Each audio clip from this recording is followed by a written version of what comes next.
The day had started like any other for Prince Harry, or so he thought. But in the blink of an eye, the very foundation of his life began to crumble.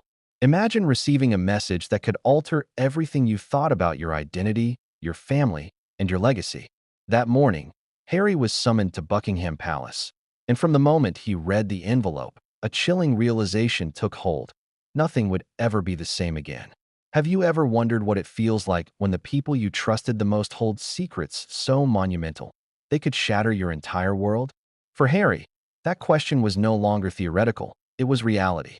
Before we continue, please hit the like button, subscribe to the channel, and turn on the notification bell for updates. The envelope bore the unmistakable seal of King Charles. The wax was pristine, yet the weight of it in Harry's hand felt heavier than any crown. He hesitated. The handwriting was formal, direct, yet oddly cold. You are requested to attend a private audience. Urgent matters concerning your identity and inheritance will be discussed. Nothing in Harry's adult life had prepared him for these words. He had weathered tabloids, public scandals, and the unrelenting scrutiny of the global media. But this was personal. This was private. And yet, it was about to go public in ways he couldn't even begin to imagine. When Harry arrived at the palace, he was met with the subtle but unmistakable tension that only the royal family could exude.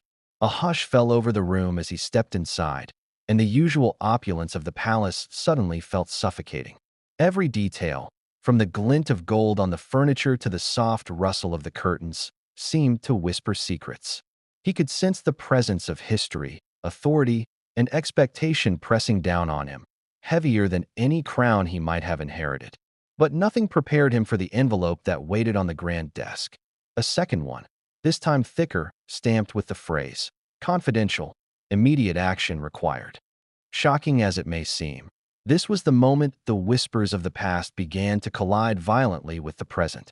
For decades, rumors had swirled around Harry's paternity, hints buried in tabloids, hushed conversations in elite circles, and speculations that dared not speak his name aloud.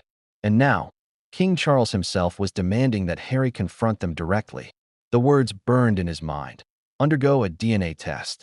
It was official, it was personal, and it was devastating.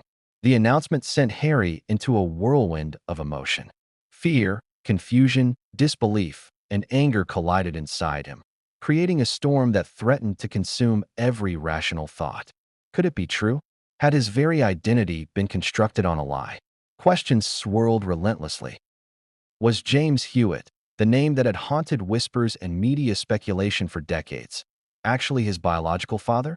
Could it really be possible that the very narrative of his life, the story he had been told about his lineage, was a fabrication? And if so, what would this mean for everything he had known, his family, his public image, even his place in the line of succession? But the drama did not end there. Along with the summons and the test came another shock: immediate confiscation of Harry's property. Palaces, estates, personal holdings, all frozen, reclaimed under royal authority. In one swift move, the security and stability that Harry had taken for granted were ripped from his grasp.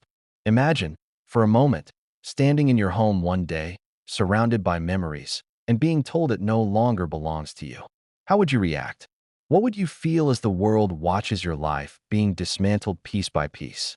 The timing of this revelation could not have been more catastrophic. In the midst of ongoing public scrutiny, global tours, and personal endeavors meant to define his own path separate from the monarchy, Harry was forced to confront a truth more profound and destabilizing than any scandal he had faced. And what made it even more shocking was the sheer precision with which the monarchy executed this operation. There was no warning, no subtlety, no time to prepare. Everything unfolded with surgical efficiency, leaving Harry stunned, isolated, and vulnerable. The DNA test itself was shrouded in secrecy. Conducted under the strictest protocols, with only a select few palace officials and medical experts present, every step was orchestrated to ensure control and minimize leaks, at least on the surface. Yet the weight of history, the shadow of rumor, and the collective gaze of millions of observers loomed large over the process. Imagine the tension, a single tube of blood holding answers that could redefine the very identity of a prince. And yet, as Harry provided the sample, a sense of surreal disbelief settled over him. This was not just a test, it was a reckoning. At the same time, the media machine had already begun to stir. Although the results had not yet been revealed, whispers and speculations were already circulating. Every tabloid, every royal correspondent, every gossip columnist was on high alert, poised to pounce on any scrap of information.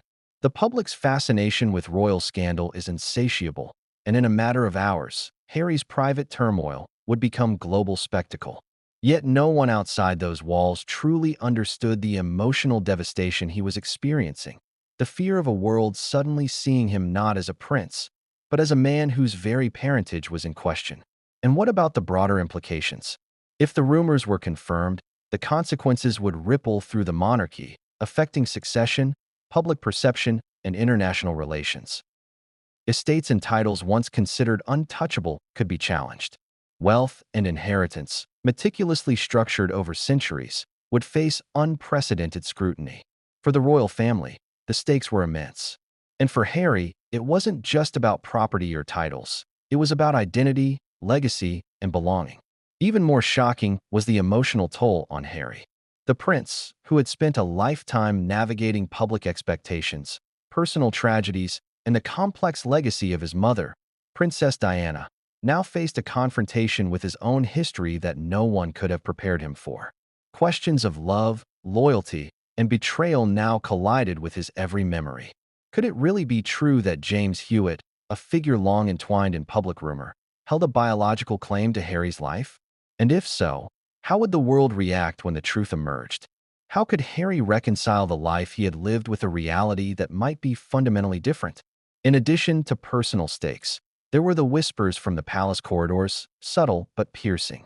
Advisors murmured behind closed doors, officials exchanged coded glances, and the air was thick with tension. Secrets that had remained buried for decades were now on the brink of exposure. The question was no longer whether the truth would come out, but how devastating it would be when it did. And the very figure who had orchestrated the summons, King Charles, remained calm, measured, almost clinical, as though he anticipated every emotional upheaval that would follow. And this brings us to the most shocking part, the immediacy of action. Harry had no time to gather his thoughts, no opportunity to prepare a public statement, no chance to privately process the enormity of the revelation. Property was confiscated, reputations were at risk, and a DNA test promised answers that could unravel decades of royal narrative. The stage was set for a confrontation that would test loyalty, expose secrets, and redefine what it meant to be a member of the British royal family. Now, imagine yourself in Harry's shoes.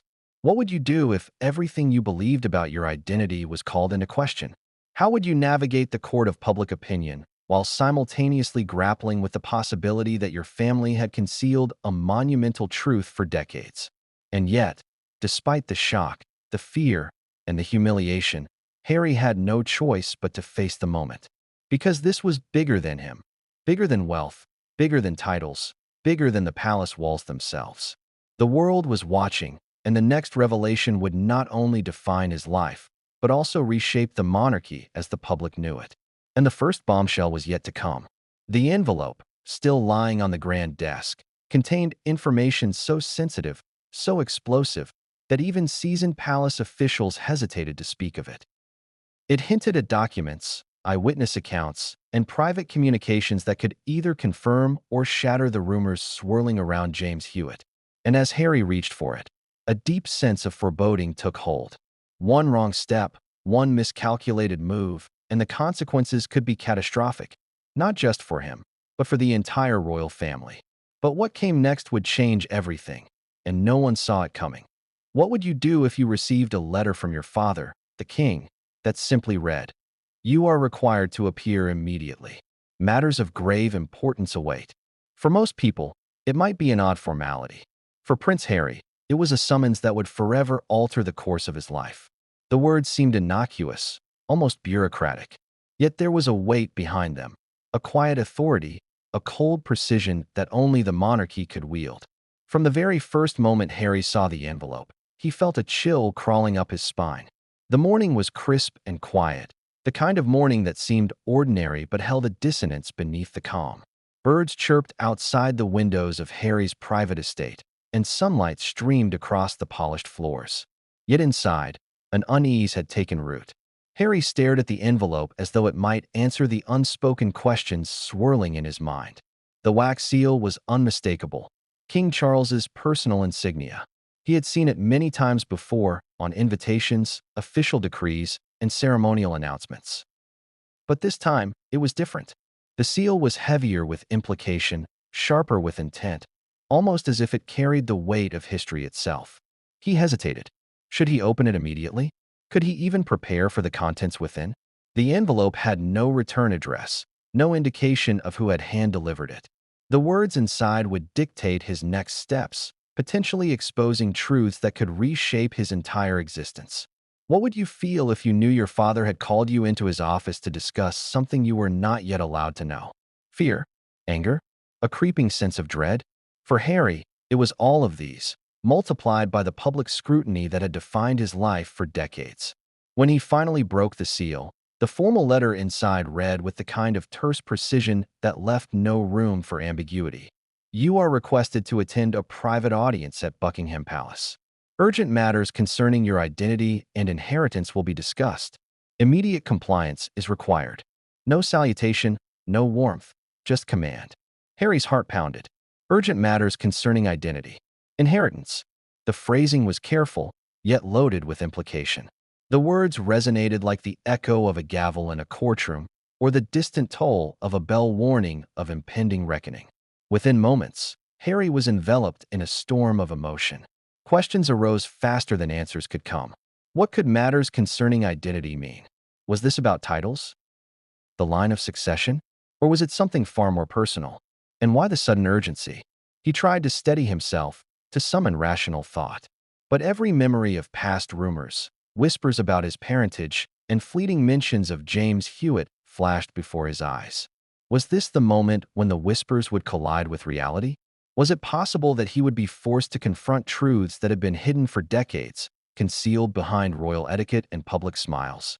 By the time he arrived at Buckingham Palace, Harry felt the tension rising in waves, as if the very air around him carried the weight of anticipation. The guards at the entrance stood rigid, their eyes trained and unreadable. Inside, the corridors were familiar, yet the atmosphere had shifted.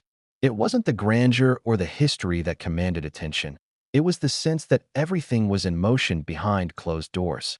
Conversations stopped mid-sentence as he passed. Footsteps echoed in the high ceilings, punctuating the silence like warnings. Every subtle gesture, every sideways glance, felt magnified, charged with meaning that only those within the palace could fully comprehend. Harry was led to a private room, a rare space rarely seen by anyone outside the inner circle. The furniture was ornate, gilded, and impeccably polished. Portraits of ancestors lined the walls, eyes following him with silent judgment. The room, so accustomed to history and authority, seemed almost alive with expectation. And there, on the grand desk, lay another envelope, thicker this time, stamped boldly. Confidential, immediate action required. Its presence felt like an omen. Harry's pulse quickened. This was no ordinary summons. This was the prelude to revelation, a moment that could redefine his identity and reshape his future.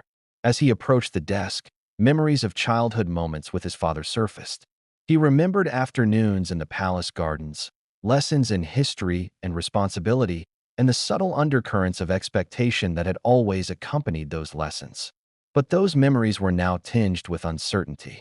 Were they genuine recollections of family connection, or carefully constructed narratives designed to mask truths he was only now about to uncover? The envelope on the desk seemed to mock him, its weight promising answers that could be both liberating and devastating. Harry's hands trembled slightly as he lifted it. Inside, he found documents outlining the procedures he was required to undergo. A DNA test, immediate property reassignment, detailed instructions on how to comply without raising public suspicion. The instructions were precise, leaving little room for error. The words were clinical, almost impersonal, yet their implications were profoundly personal.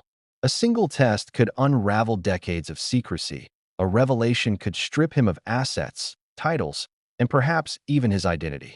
The stakes were unimaginable. It was at this moment that the full reality began to sink in. For years, he had known the whispers, the subtle implications in tabloids, the casual jabs during public appearances.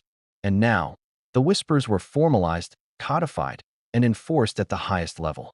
King Charles, in his infinite calculation, had orchestrated a moment that combined authority, secrecy, and inevitability. The message was clear: compliance was not optional, and the consequences of defiance could be catastrophic.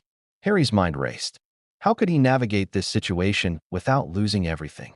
Would cooperating preserve some semblance of dignity, or merely hasten his downfall?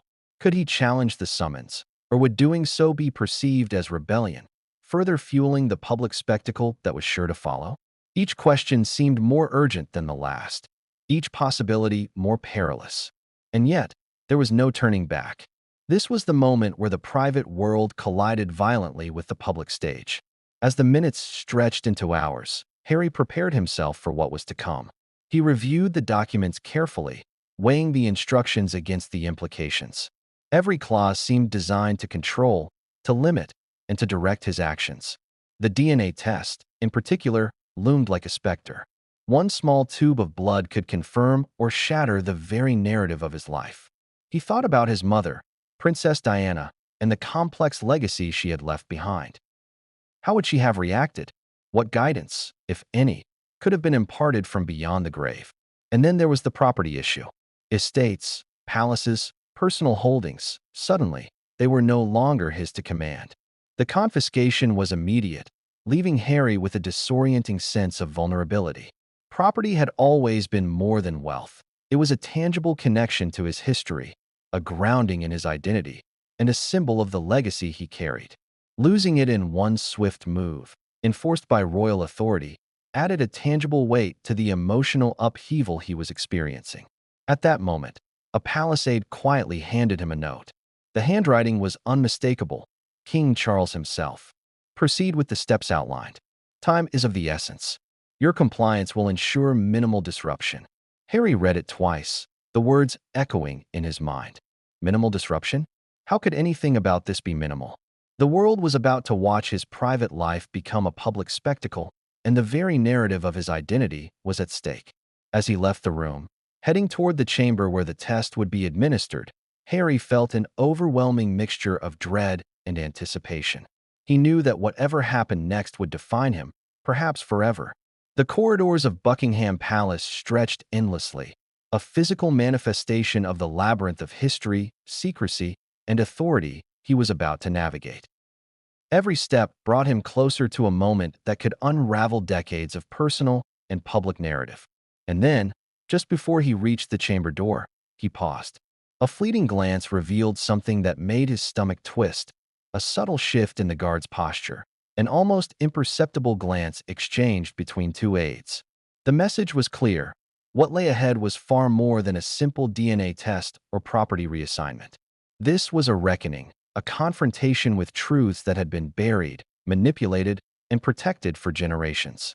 Harry took a deep breath, steadying himself as he opened the door. The room inside was stark, clinical, yet layered with tension so thick it seemed almost tangible. Medical equipment lined one wall, documents on another. At the center, King Charles sat, calm and composed, yet exuding an authority that brooked no challenge. The king's gaze met Harry's, and for a moment, the weight of generations seemed to compress into that single look. Words were unnecessary. The message was clear. The moment of revelation had arrived. And as the door closed behind him, sealing him in the room with the future he had never imagined, Harry realized the true scope of what was happening. This was not just about identity, not just about property, not just about inheritance. This was about control, secrecy, and the very narrative of his life being rewritten before the world could even blink. But what awaited Harry inside the chamber was far more shocking than he, or anyone, could have anticipated. The test, the documents, and the conversations that were about to unfold would set off a chain of events with consequences that no one could yet predict. And the first bombshell had not even been revealed. A single test. One small tube of blood. One moment that could unravel decades of secrecy and turn a prince's life upside down.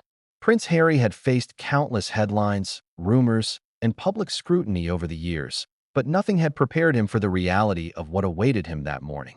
Imagine sitting in a room, the walls lined with portraits of ancestors who had wielded power, commanded armies, and shaped nations, and realizing that your very identity might be called into question. How would it feel? Fear? Betrayal? The cold prickling of uncertainty crawling up your spine? For Harry, it was all of that, and far more. The DNA test was presented to him with surgical precision. There was no fanfare, no emotional guidance, just the cold, clinical presence of medical professionals and royal aides who carried out their duties with flawless efficiency. The room smelled faintly of antiseptic, a subtle reminder that this was science, not ceremony. Yet the emotional stakes were immeasurable. One drop of blood could confirm, or completely contradict, the narrative Harry had grown up believing. For a man whose life had been meticulously documented by the press, whose every move had been scrutinized since birth, this test was unlike anything he had ever faced. Harry's mind raced as he prepared to provide the sample. The instructions were precise. Follow protocol. Do not speak. Do not hesitate. Do not deviate. His pulse thudded in his ears. He thought about his childhood memories, the moments with his mother, Diana, who had always carried a quiet grace amidst public chaos, and the father he had known, who had raised him with a mixture of authority, distance, and expectation. What if all of that was built on assumptions, rumors, or secrets carefully concealed? What if the man who had guided him, loved him, and defined so much of his life genetically was not his father at all? As the nurse prepared the kit, Harry's eyes were drawn to the subtle symbols of authority in the room. A gold-framed portrait of Queen Elizabeth II sitting stoically. The polished marble floor that reflected the bright, sterile light overhead. The presence of King Charles himself, sitting silently, his gaze unwavering and almost imperceptibly calculating. Every element seemed orchestrated to amplify the tension, to underscore the gravity of the moment. Harry felt exposed, small, and profoundly vulnerable. How does one process the possibility that a lifetime of assumptions about identity could be dismantled in a single test? How does one navigate the collision of personal truth and public scrutiny? The procedure itself was brief, yet its implications were immense. A single prick, a small vial of blood, sealed away under the watchful eyes of palace doctors. The efficiency of the act contrasted sharply with the turbulence of Harry's emotions. One minute he was focused on the mechanics of the test, the next minute he was overwhelmed by the potential consequences. Could he ever look at his family the same way again? Could he ever reconcile the man he believed to be his father with the truth that might emerge? And if the results confirmed the rumors he had long feared, what then? Meanwhile, the anticipation of what the results might reveal gnawed at him. The rumors surrounding James Hewitt were no secret. They had been whispered in tabloids, speculated about in private conversations, and occasionally hinted at in public interviews. But rumors are one thing. Confirmation is another entirely. The possibility that Hewitt might be his biological father was almost unthinkable. Yet as the blood sample was sealed and transported for analysis, Harry could not shake the growing sense of dread that the rumors might finally converge with reality. How would the world react? And more importantly, how would he? Hours passed. Minutes felt like days. The palace, typically a place of measured routine and decorum, seemed unusually tense. Whispers between aides carried just enough sound to suggest anticipation, concern, and the unspoken acknowledgement that something monumental was underway. The clock ticked relentlessly, each second amplifying the anxiety that had taken root in Harry's chest. Outside the palace, the media had begun to sense that a significant event was imminent. Even before the results were revealed, reporters and correspondents were preparing headlines, speculating about the implications, and framing narratives that could shape public perception. Harry was acutely aware that whatever the results held, the world would be watching. And then, the moment arrived. A sealed envelope, delivered by the most trusted palace courier, was placed before Harry. The contents promised answers, truth, clarity, and consequences in equal measure. He felt his hands tremble slightly as he lifted the envelope. The weight of history, expectation, and personal stakes pressed down on him, making it almost impossible to focus. The envelope contained the official report, the DNA results. Every cell of Harry's body seemed to tense as he prepared to read. The report was thorough, scientific, and unequivocal in its language. The analysis had compared his DNA with the genetic material of King Charles, James Hewitt, and other relevant family members to establish lineage conclusively. Every possible precaution had been taken to ensure accuracy, yet the clarity of science offered no comfort. The results confirmed what had been whispered in private conversations for decades. There was a discrepancy between the official narrative and the genetic reality. Every number, every match, every genetic marker pointed in a direction that would upend Harry's understanding of his own identity. The room was silent, the weight of the revelation pressing down like a physical force. Harry could feel the tension radiating from every person present. King Charles's gaze remained steady, almost unreadable. The nurses and aides moved with quiet precision, yet the atmosphere was electric with anticipation. Harry's mind raced. How could this be real? What did it mean for him personally, for the royal lineage, for the properties and titles that were so intertwined with his identity? Could he ever reconcile the man he had called father with this truth? Questions surged like waves, crashing relentlessly against the fragile shoreline of his composure. How would public opinion shift when the revelation became known? Would tabloids exploit the story mercilessly? How would his siblings, friends, and allies react? And more personally, how would he come to terms with a fatherhood that had been hidden, manipulated, or denied for reasons he might never fully understand? The emotional turmoil was immediate, raw, and impossible to suppress. Yet, even as the DNA results were revealed, the story was far from complete. King Charles, ever the strategist, had anticipated the fallout. Immediate confiscation of Harry's properties had already been enacted.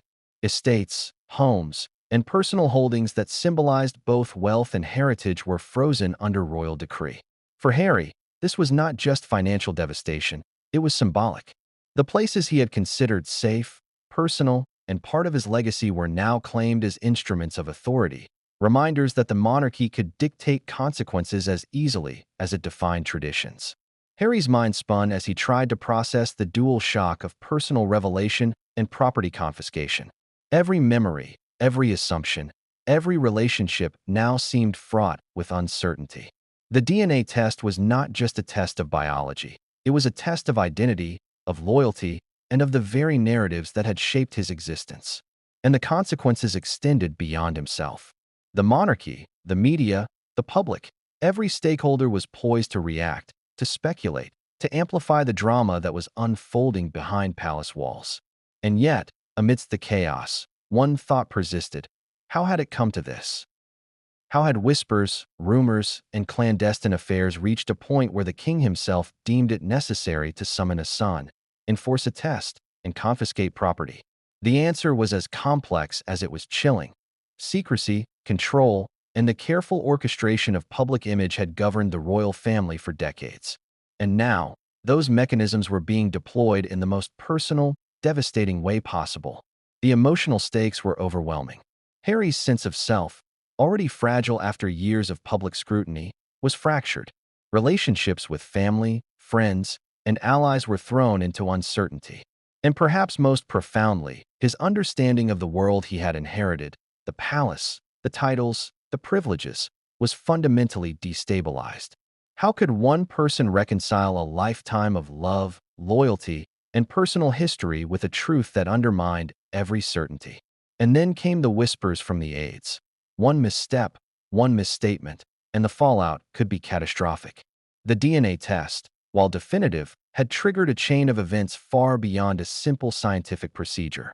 Every decision, every conversation, every action now carried monumental significance. And as Harry absorbed the gravity of the moment, a single, horrifying realization struck him. The test was not just about truth. It was about control, power, and the reshaping of his life under circumstances dictated by forces far beyond his control. And as he looked at King Charles, calm and deliberate, Harry knew that the real reckoning had only just begun. The DNA test had delivered its verdict, but the consequences were still unfolding.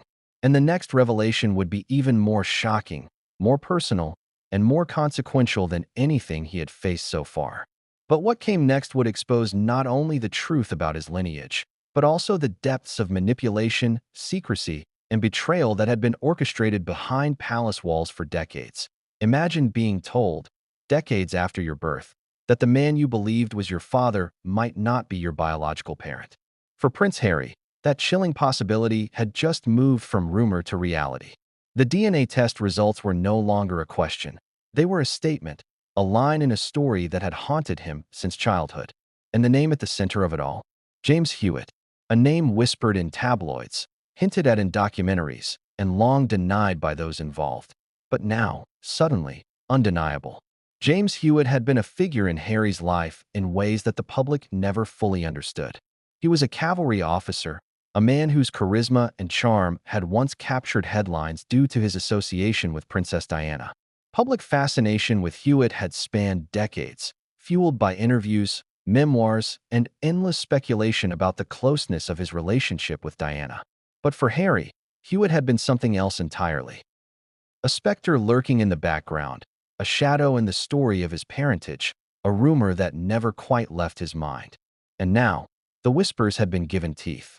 The palace, always meticulous in its handling of scandal, had approached this revelation with an almost surgical precision.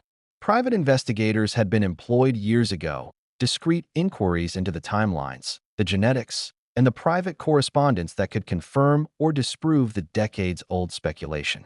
It was an exercise in discretion and control, executed in silence, with every detail verified before the king himself decided that Harry needed to confront the truth. Imagine the meticulous effort. Investigators cross-referencing dates, letters, and personal accounts, compiling evidence that would finally confirm what everyone had only whispered about in shadows. Harry, however, faced the reality in a much more visceral way.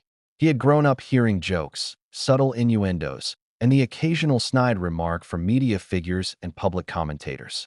Friends and family sometimes exchanged glances that hinted at hidden truths, but no one had dared speak openly. Now, with DNA results in hand, the connection between him and James Hewitt could no longer be ignored. Every childhood memory of affection from his parents, every moment of perceived legitimacy, now carried the risk of being reinterpreted under a completely different lens. How much of who he was had been shaped by assumptions, and how much was biological reality? The question gnawed relentlessly. Hewitt's public persona, long entwined with scandal, now became intensely personal. The man who had once been a cavalier figure in the tabloid imagination was suddenly central to the most private aspects of Harry's identity. Harry remembered media coverage from his youth, the sensationalized headlines claiming intimacy, the speculation around Diana's personal life. What had once seemed distant and almost abstract now had consequences that could not be ignored. The connection between Hewitt and his mother was no longer just a story. It was a defining factor in his very existence. But the revelations extended beyond mere speculation. Palace advisors had provided Harry with a dossier detailing Hewitt's background, timelines of his relationship with Princess Diana, and the documented interactions that could have led to this outcome.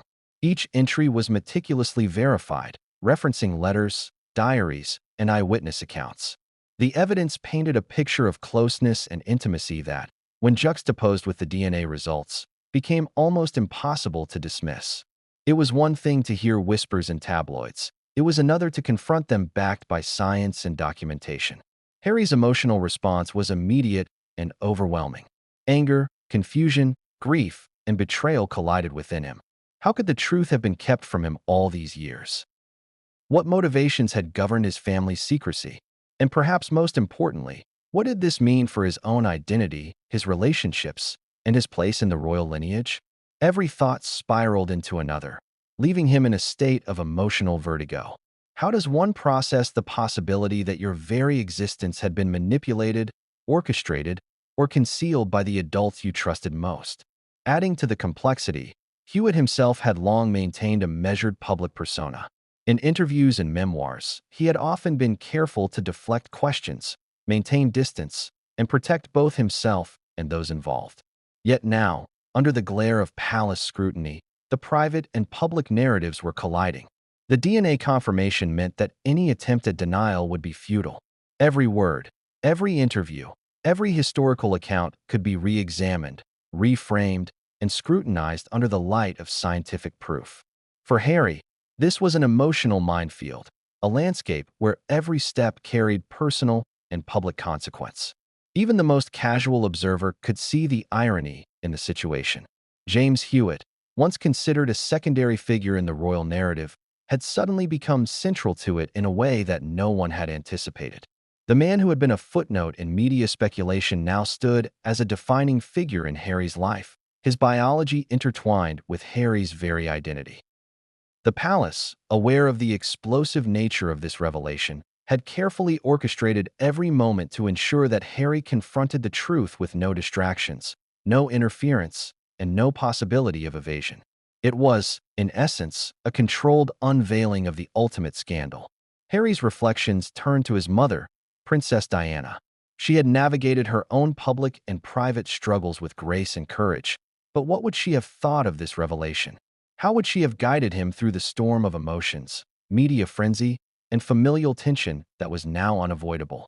Questions of loyalty, love, and maternal influence flooded Harry's thoughts. Could he even reconcile his memories with this new truth? Could the love and care he had received be separated from the biological reality now laid bare before him?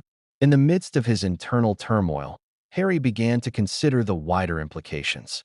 If the DNA test confirmed James Hewitt as his biological father, what did this mean for the monarchy? For inheritance? For the line of succession? Titles that were once assumed to be unassailable could be challenged, legally or symbolically. The public, always fascinated by royal scandal, would have their curiosity ignited to levels unprecedented in recent memory. And Harry himself, suddenly stripped of certainty about the man who had fathered him, faced a future laden with questions, scrutiny, and emotional upheaval that no one could have prepared him for. And yet, even as Harry grappled with these revelations, one thought remained paramount. How would the monarchy manage the fallout? King Charles, always strategic and calculating, had orchestrated this confrontation with care. Every step, the DNA test, the confiscation of property, the controlled presentation of evidence, was part of a deliberate plan to assert authority while maintaining the semblance of order. The king's objective was clear: to confront truth, manage legacy, and assert control over an evolving narrative that had the potential to destabilize both family and institution. Harry also had to navigate his personal relationships. Close friends, confidants, and advisors who had known of the whispers were suddenly cast into a new light. Were they protectors, enablers, or participants in a secrecy that now appeared impossible to maintain?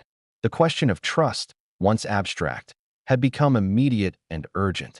Every conversation, every recollection, every memory now demanded reevaluation. How could Harry distinguish between honesty and concealment when the very foundation of his personal history had been called into question? And while the revelations about James Hewitt were shocking, they were only one layer of an intricate web. The confiscation of property, the immediate enforcement of palace authority, and the presence of King Charles as both judge and orchestrator created a complex tapestry of consequence. For Harry, understanding the biological truth was only the first step. The social, emotional, and political implications were only beginning to unfold. Each layer revealed new challenges, from personal identity to public image, and each demanded immediate attention. Finally, the weight of the situation bore down with an almost physical force. Harry realized that his life, as he had known it, was over. The narrative he had accepted, the identity he had embraced, and the relationships he had trusted, all were now subject to scrutiny and doubt. The DNA results were not merely scientific findings. They were a profound reckoning, a transformative revelation that demanded both reflection and action. How would he confront James Hewitt? How would the public react? And most importantly, how could he begin to reconstruct a sense of self in the aftermath of a truth that threatened to redefine his entire existence? And then came the whisper from a palace aide, quiet but loaded with implication. The next step is not just confirmation, it is confrontation. Harry's stomach tightened. The truth about James Hewitt was only the beginning. The conversations, the revelations, and the confrontations that lay ahead would test every fiber of his being. And the most shocking part? He had no idea just how far the consequences would reach. Inside the palace, in the public eye, and within his own understanding of family and identity. But what came next would push Harry beyond doubt, into a reality where personal, public, and historical narratives collided, and no one, not even the king, could predict the fallout. Imagine waking up one morning in your own home, surrounded by the familiar comfort of your personal belongings, the echoes of laughter, and the memories etched into every wall, and discovering that it no longer belongs to you. That was the stark reality confronting Prince Harry. The DNA test revelations had already sent shockwaves through his sense of identity, and now, in a calculated move by King Charles, his properties, the tangible symbols of his heritage, security, and personal freedom, were being confiscated, seized under royal authority. Overnight, everything he had taken for granted was stripped away. The confiscation was swift, deliberate, and executed with precision. Palace officials had been given instructions to enact the decree without public notice, ensuring that Harry had no chance to contest or delay the process. Estates in the countryside, private residences in London, even properties that had been gifted to him by family, all were suddenly frozen, reassigned, or placed under the control of the crown. Every room, every piece of furniture, every personal possession suddenly became a symbol of authority exerted over a man whose identity was already under siege. Harry's reaction was a mixture of disbelief and anger. How could this happen? How could a lifetime of ownership, stewardship, and personal connection be nullified in a single day? For most people, property is more than just land or a building. It is memory, security, and autonomy. Each home he had inhabited carried echoes of his childhood, adolescence, and adulthood, the laughter of friends, the whispered conversations of late nights, and moments of quiet reflection. And now, with one royal decree, all of it was suddenly claimed by someone else.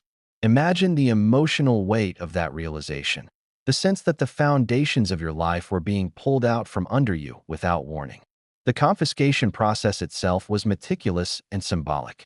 Palace staff, under strict orders, entered Harry's estates, carefully cataloging each possession, photographing items for documentation, and securing valuables. Guards patrolled the perimeter with the kind of watchful vigilance that suggested both authority and intimidation. For Harry, the experience was deeply humiliating. He watched as personal artifacts, gifts from friends, mementos from his travels, cherished heirlooms, were labeled, packed, and removed, all in the service of an institutional power he could not challenge. Each object taken felt like a piece of his life being erased. The psychological impact was profound. Harry had already been grappling with the emotional storm stirred by the DNA test revelations. The property confiscation added a tangible dimension to that upheaval, forcing him to confront not only questions of identity, but also questions of control, autonomy, and legacy. It was one thing to learn that a biological truth might contradict your understanding of yourself. It was another entirely to experience the physical manifestation of that truth through the seizure of the very places that defined your existence. And yet, the confiscation carried symbolic weight beyond the personal. Every property taken from Harry was more than a residence. It was a representation of status, privilege, and historical continuity. Estates like Frogmore Cottage, where he had spent cherished moments with Meghan and the children, were not just homes.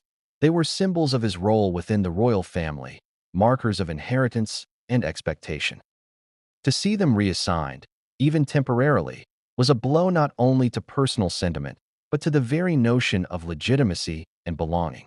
Even in the eyes of the public, the confiscation carried dramatic implications.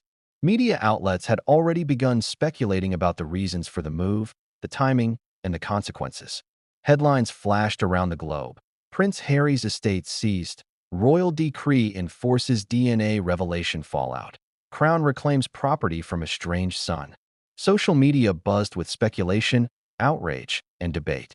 The world was watching Harry's life being dismantled piece by piece, and public scrutiny intensified the emotional weight of the moment. For someone who had spent his life under media attention, the realization that personal spaces were now part of a public spectacle added another layer of humiliation and stress. The confiscation also had financial implications that extended beyond the immediate shock. Properties represented not just emotional investment, but significant material value.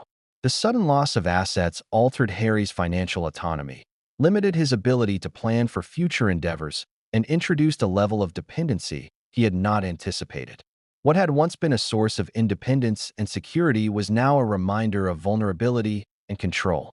For someone accustomed to operating with agency, this was both frustrating and demoralizing.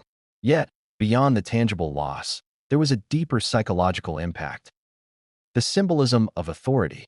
The confiscation was not merely administrative, it was a statement.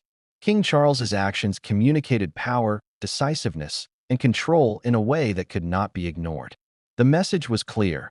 The monarchy had the ability to enforce consequences decisively, even on its own family members. For Harry, the weight of that authority was crushing. Every memory, every sense of ownership, every assumption of autonomy was suddenly under question. How could he reconcile the loss of property with the loss of identity he had already experienced through the DNA revelations? In addition to the physical seizure of property, there were subtle but deliberate signals intended to amplify the emotional impact. Palace aides maintained a presence around Harry's estates, visible to neighbors and staff, suggesting that surveillance and control were ongoing. Security protocols were tightened, and access points were monitored, reinforcing the sense that Harry's personal life was now subject to oversight at every level. Even mundane tasks, entering a property, checking personal belongings, became exercises in protocol, oversight, and observation. The psychological weight of constant monitoring, combined with the tangible loss of property, created a situation of profound vulnerability. The emotional consequences were compounded by the social and relational implications. Friends and allies who had previously relied on informal arrangements or shared trust suddenly found themselves navigating a landscape of official restriction and oversight. Relationships that had been nurtured in private were now subject to the scrutiny of palace authority. Trust, always fragile under the glare of royalty and media attention, became even more precarious. Harry was forced to reconsider alliances, friendships, and connections in a world where every interaction carried potential consequences. As he grappled with the loss, Harry also considered the broader historical implications. The seizure of royal property was not unprecedented, but the circumstances surrounding this action were unique. The combination of DNA revelations, familial authority, and public scrutiny created a scenario that was unprecedented in modern royal history. Estates with centuries of heritage, linked to the lineage of kings and queens, were suddenly enmeshed in a personal and emotional struggle. For Harry, the weight of history and the immediacy of loss collided in a way that left him both shocked and profoundly aware of the stakes at hand. The confiscation process also revealed subtle power dynamics at play. Palace officials, while executing their duties with efficiency, conveyed a quiet message. Compliance was expected, resistance would be noted. Every interaction, from the labeling of items to the enforcement of property boundaries, carried an implicit reminder of authority. Harry's sense of agency, already challenged by the DNA revelations, was further diminished by the realization that even his personal spaces were subject to control. How does one reconcile personal identity and autonomy when the very places that provide grounding are under external authority? And yet, amidst the humiliation and loss, a deeper awareness emerged. Harry realized that the confiscation was more than a punitive measure. It was a signal, a carefully calculated step in a larger strategy. The palace, in orchestrating this move, was asserting both authority and narrative control. By removing access to property, the monarchy was reinforcing the consequences of identity revelations, shaping public perception, and setting the stage for further actions. For Harry, the confiscation was not simply about land or homes. It was about the symbolic assertion of power, the rewriting of narratives, and the shaping of his future under circumstances dictated by others. As the final boxes were secured and the last estates placed under royal control, Harry stood amidst the echoing halls of his former domains, feeling the full weight of displacement. The spaces that had once offered comfort, privacy, and memory were now instruments of authority, reminders that personal history could be overridden by institutional power. Every corridor, every room, every artifact carried a dual significance. It was both memory and evidence, a symbol of legacy and a reminder of vulnerability. And just when Harry thought he had absorbed the full impact of the confiscation, a whispered message arrived from an aide. The property is only the beginning. What comes next will challenge not only your identity, but your understanding of trust, family, and loyalty. Harry's stomach tightened. He had faced the shock of DNA revelations and the loss of property, yet he sensed that the storm was far from over. The palace had more surprises in store, and the consequences of the day's events were only beginning to unfold. But what came next would strike deeper than property, revealing personal betrayals, secrets, and strategies that would challenge Harry in ways he could never have imagined, and the world would soon watch every moment of it unfold. The moment the confiscation of Prince Harry's properties and the DNA revelations became known, even in whispers, the world exploded. If you've ever wondered what it feels like to have the global gaze turned sharply on you, to feel every camera, every headline, every social media post dissect your life in real time, imagine being Harry. One day, your identity, your lineage, and your personal estates are matters of private concern. The next, they are the center of a worldwide spectacle. The media machine mobilized with uncanny speed. Tabloids in London, New York, and across Europe scrambled to cover the story, each trying to outdo the other with sensational headlines. Prince Harry's secret DNA bombshell. James Hewitt confirmed as biological father. Palace seizes estates in shocking move. News channels cut into scheduled programming to discuss the ramifications. Social media platforms erupted with speculation, memes, and commentary, ranging from supportive to scandalously critical. In mere hours, Harry's private ordeal had become a public obsession. The irony of the situation was palpable. For decades, Harry had managed the media as best he could, sometimes through silence, other times through careful statements, occasionally even through playful deflection. But this event, orchestrated with precision by the palace, left him exposed in ways he had never experienced. Every moment, every reaction, every potential misstep was being amplified. The world wasn't just watching, it was judging, analyzing, and forming conclusions that might never align with the truth. How does one navigate such scrutiny when every word and gesture could define public perception for years? Within hours, journalists began piecing together the story. They traced past rumors about James Hewitt, revisited historical accounts of Princess Diana's relationships, and examined Harry's own public comments and interviews for clues. Tabloid reporters combed archives, connecting dots that had been whispered for decades. Social media influencers and amateur sleuths joined the frenzy, spreading theories and insider information that further amplified the narrative. Every new article or post was a potential blow to Harry's privacy and his sense of self. Harry, meanwhile, was caught in the eye of the storm. He had not yet fully processed the emotional weight of the DNA revelations, the confiscation of his properties, or the implications for his personal relationships. And now, the world was watching, dissecting, and speculating. Each headline felt like a strike to his chest, each tweet like a spotlight that illuminated vulnerabilities he had tried to keep private.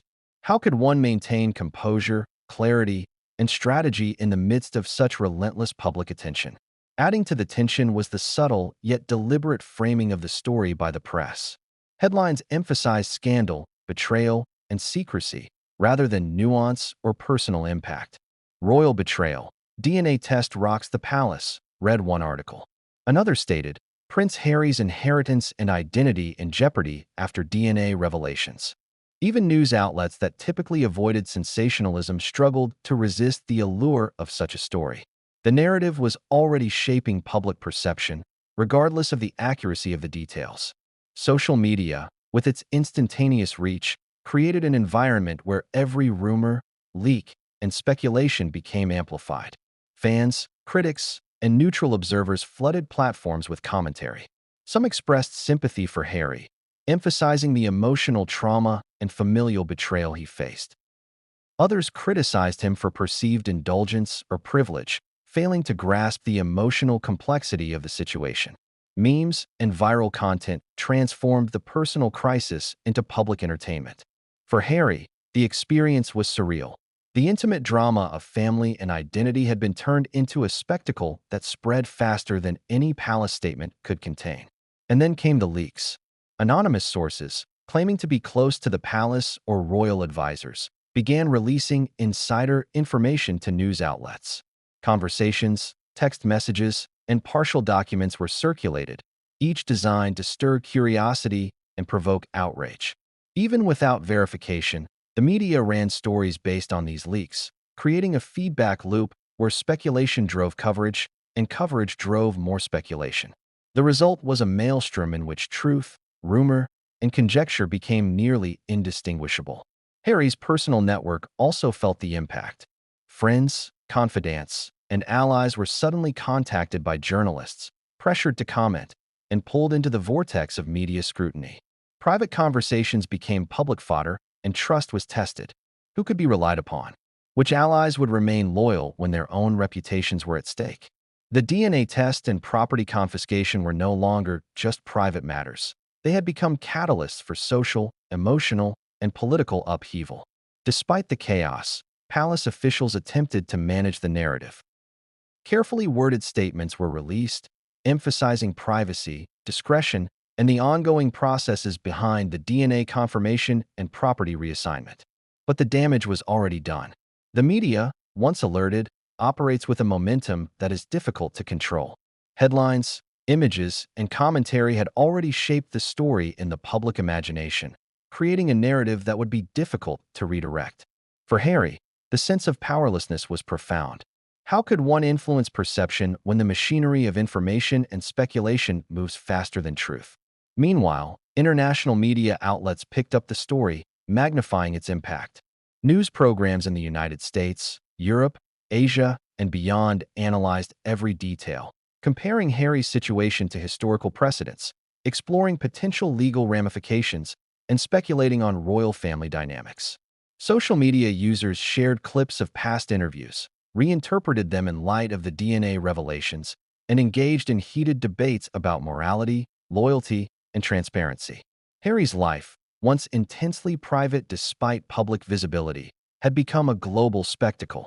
Yet, within this media storm, there was a deeper psychological dimension. Harry was not only processing the personal and familial impact of the revelations, he was also confronting the reality of his public persona being dissected, judged, and redefined in real time. Every story, every headline, every rumor contributed to an evolving narrative that could shape public opinion for years. It was no longer a matter of personal feelings alone.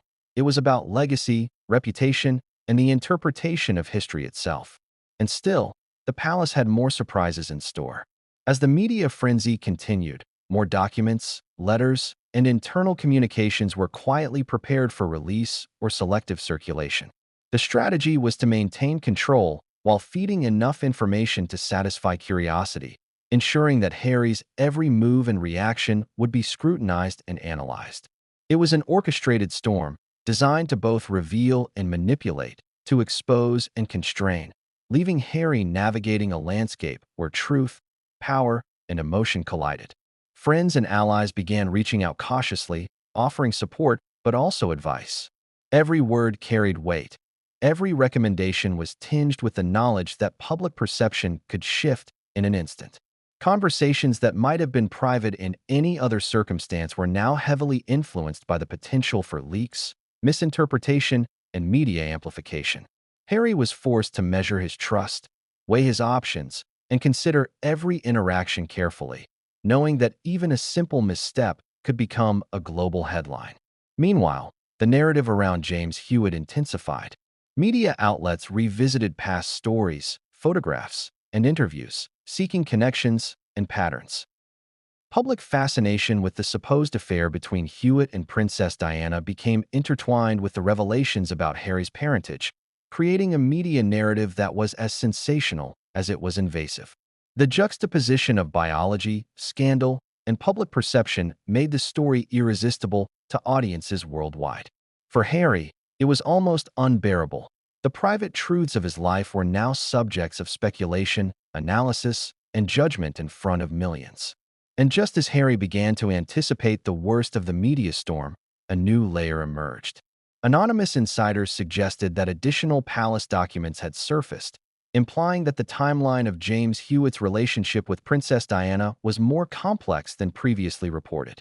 Rumors of private correspondence, hidden interactions, and undisclosed meetings began circulating, further fueling speculation. Each new leak was a spark, igniting headlines, social media posts, and public debate, and leaving Harry in a constant state of uncertainty. Yet, even amidst the chaos, Harry had to maintain composure. Decisions he made, statements he issued, and even his public appearances were now potential triggers for further scrutiny. The stakes were immense. Reputation, personal relationships, and the public perception of the monarchy were all intertwined. Every word mattered, every action carried consequence, and every decision could either mitigate or exacerbate the unfolding storm. But what came next would push the media frenzy into uncharted territory, revealing private conversations, hidden documents, and palace secrets that no one could have predicted. Harry's struggle was far from over, and the world was about to witness the next shocking twist in a story that was only beginning to unfold.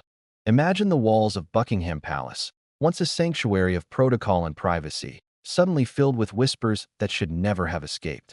For Prince Harry, the public exposure of private conversations was a nightmare realized. The DNA revelations and the confiscation of property had already shaken him to his core, but now, confidential discussions, some of which he had believed would remain behind palace doors, were leaking into the media, igniting speculation and complicating his sense of security.